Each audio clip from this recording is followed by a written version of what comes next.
बोलो भगवान परशुराम की। बोलो भगवान परशुराम की। पूरा शहर गुंजायमान होना चाहिए, ये आवाज दिल्ली तक जानी चाहिए, भारत के कोने कोने तक जाने चाहिए। बोले भगवान परशुराम की। बोले भगवान परशुराम की। भारत माता की। भारत माता की।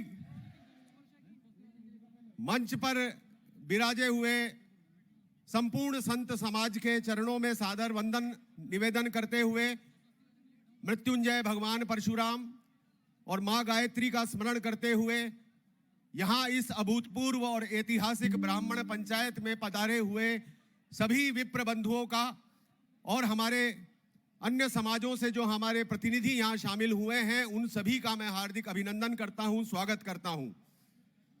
साथियों, आज का ये हुजूम, आज का ये जज्बा, आज का ये उत्सव, ये एक क्रांतिकारी आंदोलन की शुरुआत है।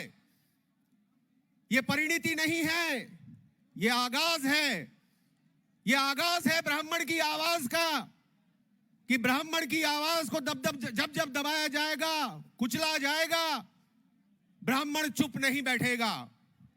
और इस महापंचायत के आयोजन की सबसे बड़ी विशेषता क्या है, ये मैं बताता हूं आपको। इस महापंचायत का आयोजन अपने जिम्मे लिया है ब्राह्मण युवाओं ने, और ब्राह्मण युवा शक्ति धन्यवाद का पात्र है। मैं ब्राह्मण युवा शक्ति को इस मंच के माध्यम से नमन करता हूं। आज हमारी युवा शक्ति भारी अवसाद के बीच से गुजर रही है। इस देश के अंदर एक कुप्रचार किया जा रहा है ब्राह्मण समाज के विषय में। विश्वविद्यालय की दीवारों पे नारे लिखे जा रहे हैं ब्राह्मणों के खिलाफ। गांव में पुजारियों की हत्या हो रही है। हमारी किशोरियों के साथ बलात्कार करके उनको कुएं में डाला जा रहा है।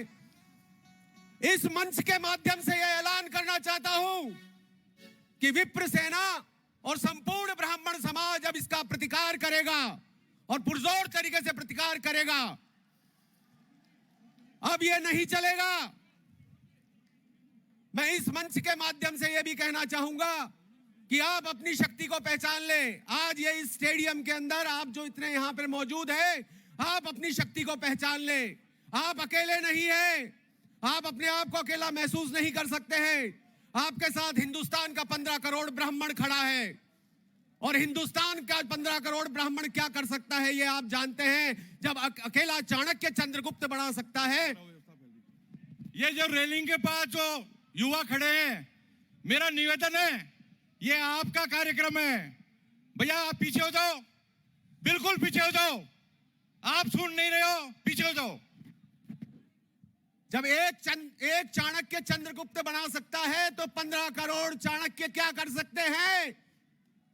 ब्रिटेन का प्रधानमंत्री ब्राह्मण हो सकता है। आज दुनिया की जितनी ब्लू चिप कंपनियां हैं, सबसे बड़ी कंपनियां हैं 10, उनके 6 सीईओ ब्राह्मण हो सकते हैं। ये ब्राह्मण की बौद्धिक अधिकार है, हमारा डीएनए है, हमारा रक्त है ये। और जब भी समाज में सनातन धर्म पे कोई संकट आया है, सबसे पहले आवाज ब्राह्मण ने उठाई है। अंग्रेजों के खिलाफ अगर आंदोलन की जरूरत पड़ी तो पहली गोली मंगल पांडे ने चलाई है। और आपकी धमनियों में भी वही रक्त बह रहा है। उसी मंगल पांडे के रक्त की कसम है आपको कि किसी भी अन्याय का अगर आप प्रतिकार करने से चूके तो आपको ब्राह्मण कहलाने का अधिकार नहीं है। आज इस महापंचायत के माध्यम से हमने यह साबित कर दिया है, जबकि पूरा संत समाज मंच पर विराजमान है, कि हम लोग हमारी लड़ाई खुद लड़ने में सक्षम हैं। मैं इस मंच के माध्यम से धन्यवाद देना चाहूंगा केंद्र सरकार का, आदरणीय नरेंद्र मोदी जी का, कि उन्होंने ईडब्ल्यूएस रिजर्वेशन के विषय के अंदर 103वां अमेंडमेंट लाके हमें ईडब्ल्यूएस के अंदर रिजर्वेशन दिया। परंतु आपको एक बात और बताना चाहूंगा, और इस मंच के माध्यम से हमारी मांग है कि इस ईडब्ल्यूएस रिजर्वेशन का जो 10% का कोटा है, उसमें 5% ब्राह्मणों का पृथक कोटा होना चाहिए। उसका कारण बताता हूं। उसका कारण यह है कि हिंदुस्तान में 45% लोग बीपीएल परिवार हैं।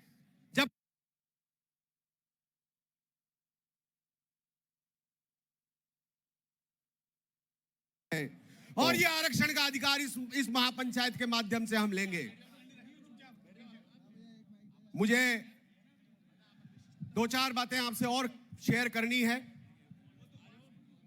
जो अव्यवस्था हो रही है, उन सबसे मेरा निवेदन है, उन युवा साथियों से मेरा हाथ जोड़ के करबद्ध निवेदन है, ये आप ही का कार्यक्रम है, आप ही के लिए है। कृपया अव्यवस्था ना फैलाएं और अनुशासन में रहें। इस महापंचायत के माध्यम से मैं दो बातें और कहना चाहूंगा आपको। समय की बड़ी सीमा है और हम ही लोगों को अनुशासन का ध्यान रखना है। हमारे मांग तो बहुत है, प्रस्ताव भी बहुत है, राजनीतिक प्रस्ताव भी बहुत है। 1952 में हम 25% थे, आज 11% से नीचे हैं राजनीतिक स्तर पर। पहली लोकसभा में 25% सांसद ब्राह्मण थे, आज 11% भी नहीं है। सोचो, 40 विधानसभा सीट ऐसी है राजस्थान के अंदर जिसके अंदर की ब्राह्मण जिताता हराता है, हमें क्या मिलता है ये भी सोचो।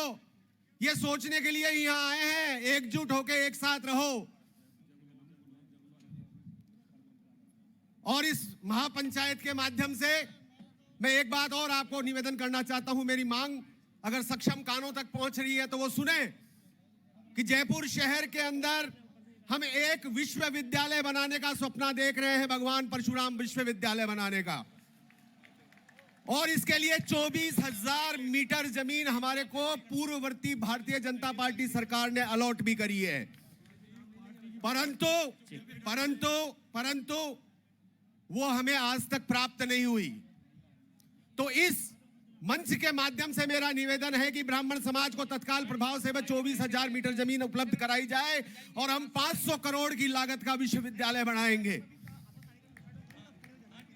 और इस विश्वविद्यालय के लिए इस विश्वविद्यालय के निर्माण के लिए पहले 1 करोड़ रुपए की चेक की घोषणा मैं करता हूं आज इस मंच के माध्यम से। आप सब लोगों के पास आऊंगा भीख मांगने के लिए, इस विश्वविद्यालय को बना के छोड़ेंगे। और आप सभी लोगों को पुनः नमन, आप सभी लोगों का पुनः आभार। एक बार फिर से भगवान परशुराम की, भगवान परशुराम की।